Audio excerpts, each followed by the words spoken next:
Pour aborder la virtuosité dans le numérique sous un autre angle, nous allons réfléchir à la notion de virtuosité selon la définition d'Edward Tenner, auteur américain spécialisé dans l'étude du rapport entre notre société et les nouvelles technologies.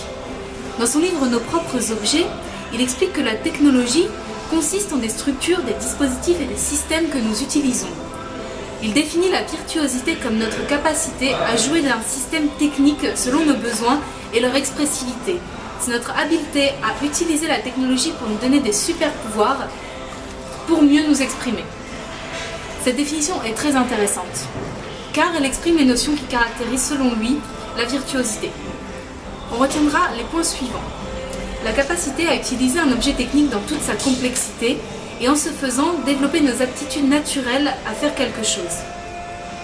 Acquérir ainsi des super pouvoirs, c'est-à-dire envisager l'utilisation des technologies comme une manière de dépasser les limites de l'humain et ce faisant le rendre plus performant. On rejoint ici la théorie de l'intelligence augmentée. Enfin, le virtuose est un individu qui cherche à s'exprimer et ainsi une dimension artistique qui tient de l'expression de soi dans une nouvelle forme, qui parle mieux pour nous. Ainsi, la virtuosité numérique tiendra à notre capacité de comprendre l'infrastructure technologique, de la maîtriser et de l'utiliser afin d'accroître notre capacité à nous exprimer dans une forme qui se veut créative et novatrice. C'est l'exemple de virtuosité qu'illustre bien l'artiste Jun Mitani. Cet artiste japonais est à la fois un artisan qui travaille le papier et professeur et ingénieur en informatique. Il réalise ses œuvres d'art en combinant ces deux pratiques. Pour son projet, il a développé lui-même ses propres logiciels, comme le logiciel OriRevo et OriRevomorph. Par l'utilisation des algorithmes, son logiciel calcule des possibilités de pliage d'une feuille de papier selon des géométries Excusez-moi, je vais reprendre cette phrase, ça ne dérange pas. Pardon. Par l'utilisation des algorithmes, son logiciel calcule des possibilités de pliage d'une feuille de papier par l'utilisation des géométries très complexes. Jun Mitani utilise ensuite un traceur qui reproduit les traits du pliage de la forme informatiquement créée sur une feuille vierge matérielle. Ensuite, c'est l'artiste qui effectue à main nue le pliage de la feuille.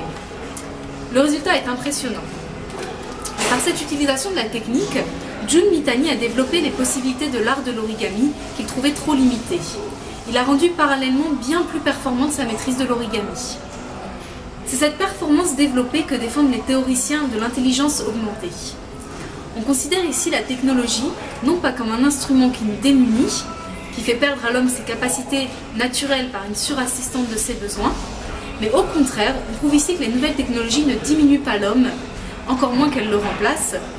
Elles le complètent et l'augmentent, lui permettant de dépasser ses limites naturelles.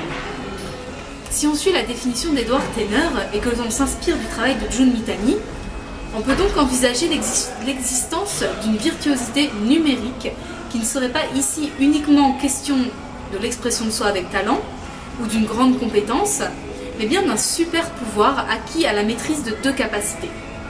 L'une d'abord artistique, créative, qui serait dupliquée magistralement par la maîtrise des techniques, du système informatique, mais de l'intérieur.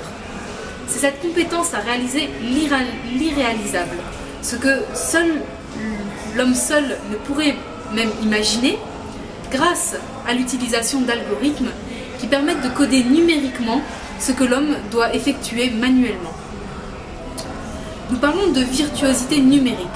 Or, d'après Nicolas Nova, l'art numérique est encore loin d'être légitimé dans le domaine de l'art.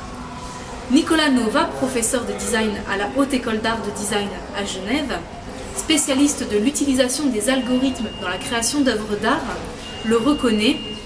Le monde de l'art ne voit pas forcément ses œuvres comme de l'art, et c'est la même chose pour le domaine de la culture et du design.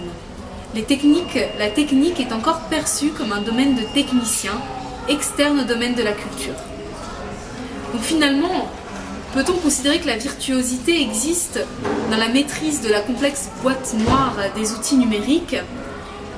Et peut-on envisager que l'art numérique serait un nouveau moyen d'expression et de réflexion sur notre monde ?